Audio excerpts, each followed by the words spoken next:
తెలంగాణలోని జిల్లాలన్నీ ఒక ఎత్తు అయితే ఒక్క జిల్లా మాత్రమే మరో ఎత్తు. అదే ఖమ్మం జిల్లా.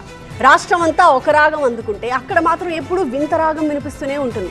రాష్ట్ర రాజకీయాల్ని సైతం తలదన్నే ట్విస్టులు కేవలం ఆ జిల్లాకే సాధ్యం. అలాంటి హిస్టరీ ఉన్న ఖమ్మం జిల్లాలో ఈ మధ్య వెరైటీ సీన్స్ కనిపిస్తున్నాయి. అగ్రనేతల ప్రచారంలో అరుదైన సంఘటనలు చోటు చేసుకుంటున్నాయి. ఏంటవి?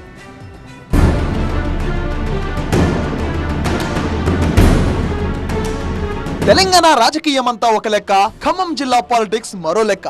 రాష్ట్ర రాజకీయాలను మలుపు తిప్పేలా పక్కనున్న ఆంధ్ర రాష్ట్రం సైతం ఔరా అనేలా చిత్ర విచిత్రమైన పాలిటిక్స్ ఖమ్మం జిల్లాలోనే జరుగుతుంటాయి. మొన్న మధ్య బీఆర్ఎస్ మీటింగ్స్ లో వైసీపీ జెండాలు మెరిసిన, కాంగ్రెస్ సభల్లో తెలుగుదేశం ఫ్లాగ్స్ రెపరెపలాడినా, అప్పుడప్పుడు అక్కడక్కడ జనసేన జెండాలు సైతం రోడ్లపై కనిపించినా అది ఒక్క ఖమ్మంకి మాత్రమే చెల్లుతుంది.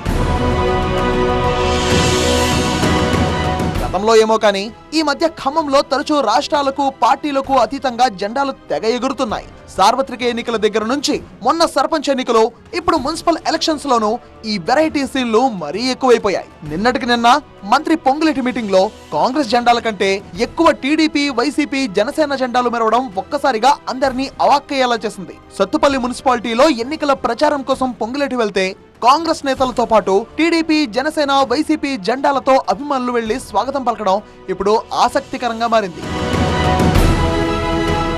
అధికార కాంగ్రెస్ మీటింగ్స్ లోనే కాదు, ప్రతిపక్ష బీఆర్ఎస్ ప్రచారంలోనూ ఇవే జెండాలు దర్శనమిచ్చాయి.